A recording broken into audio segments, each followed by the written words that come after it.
vicinity of New York. The storm is attended by winds.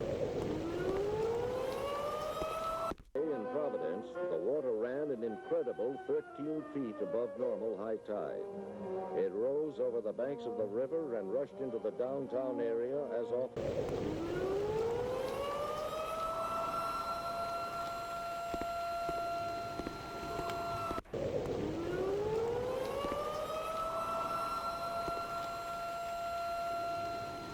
We weren't used to keeping our radios on. We weren't looking for anything like that. And I couldn't sleep for a week.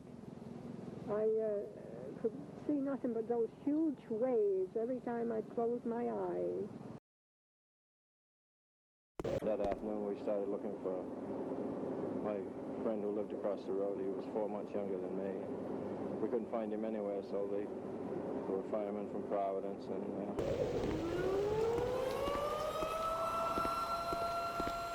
In New England, we haven't had a major storm there. Now since 1960, Hurricane Donna moved across the eastern part of Long Island in 1960 and then on into the south coast of New England.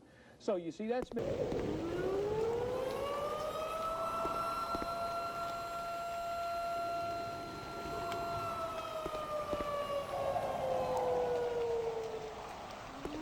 Because we cannot forecast precisely where a hurricane is going to go, then we know that we must overwarn. We're going to tell you to take action more times than action is going to be required.